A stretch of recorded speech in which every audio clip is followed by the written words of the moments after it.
Salam sejahtera Malaysia. Denyut nadi suara rakyat bergema di channel ini.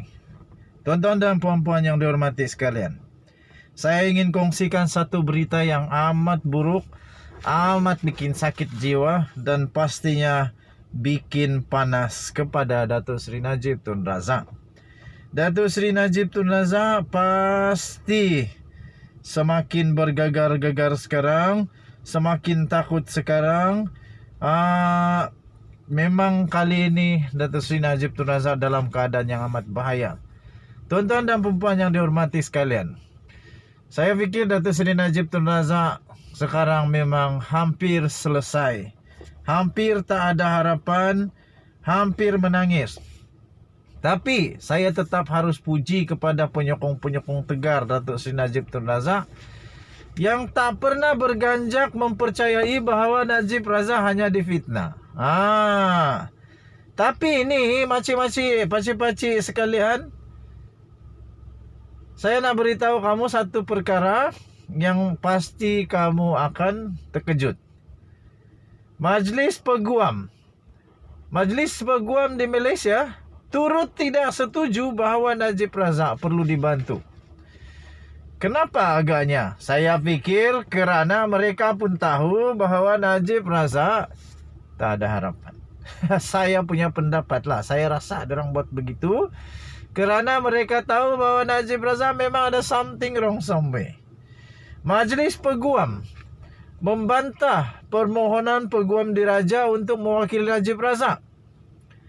Ini bukan persatuan kedai kopi, bukan persatuan jual nasi lemak, bukan persatuan huha-huha dekat tepi jalan, makcik-makcik, pakcik-pakcik. Tapi ini daripada Majlis Peguam. Majlis Peguam Negara Malaysia membantah permohonan Peguam Diraja mewakili Najib.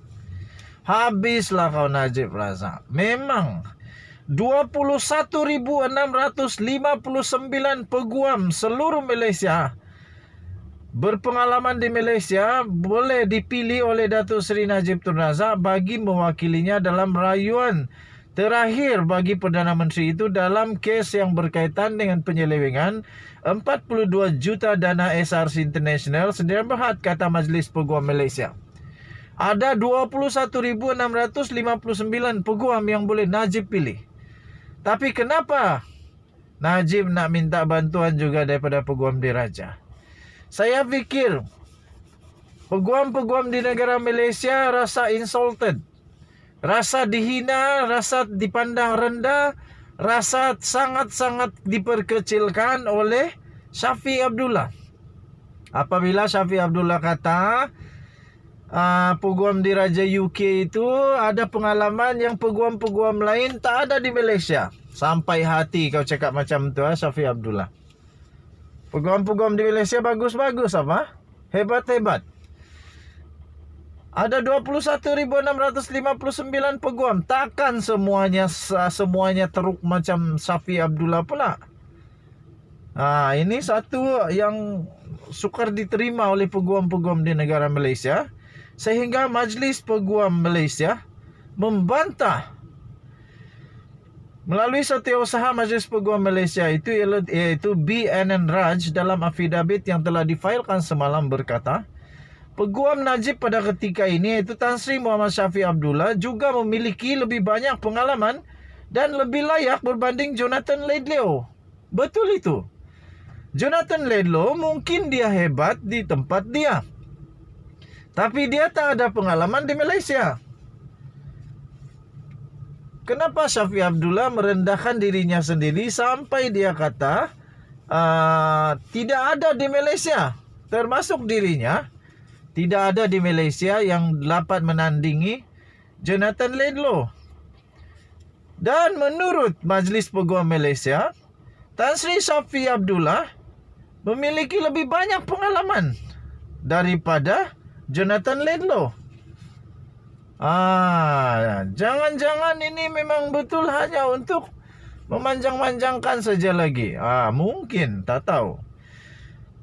Katanya Majlis Peguam Malaysia membantah permohonan Laidlaw, Peguam Diraja QC dari United Kingdom untuk mewakili Najib dalam rayuannya.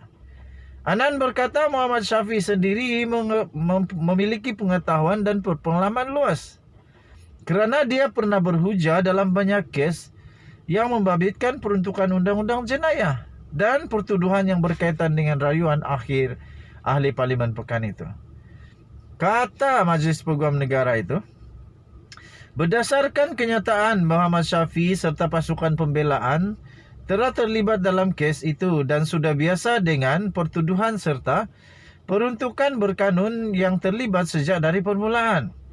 Majlis Peguam Malaysia berpandangan Muhammad Syafi'i sendiri mempunyai pengalaman yang luas dan kelayakan tinggi berhubung isu yang belum selesai dalam rayuan itu, lebih daripada pemohon, iaitu Laidlaw, katanya.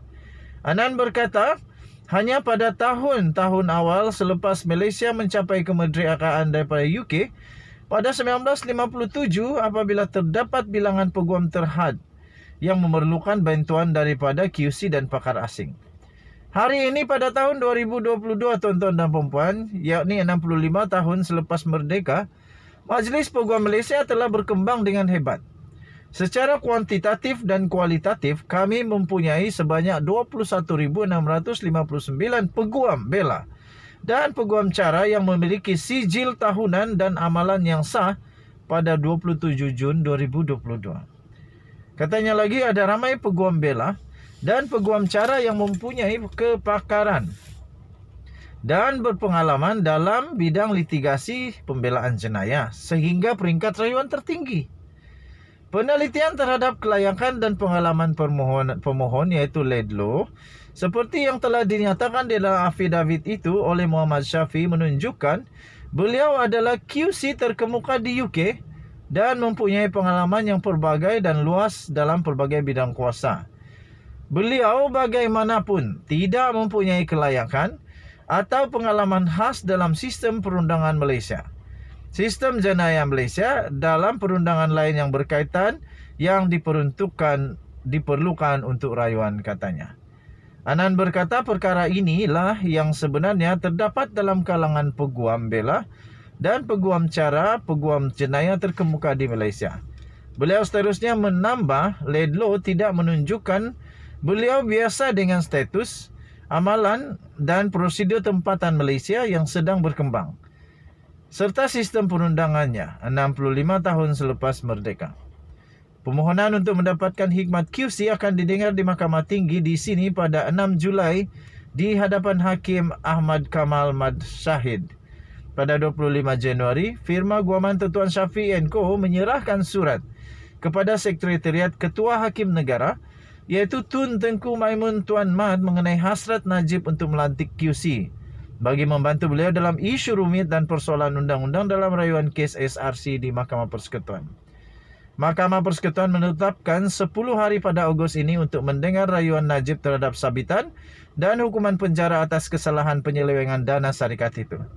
Pada 8 Disember 2021, Mahkamah Rayuan mengekalkan sabitan dan hukuman penjara 12 tahun serta denda 210 juta yang dikenakan terhadap Najib kerana menyalahguna 42 juta dana SRC. Hakim Datuk Abdul Karim Abdul Jalil yang bersidang bersama dengan Datuk Hassan Ahmad dan Datuk Vezir Alam Maidin Merah sebulat suara menolak rayuan Najib terhadap keputusan Mahkamah Tinggi pada 28 Julai 2020. Sekian berita. Kita jumpa lagi. Bye-bye.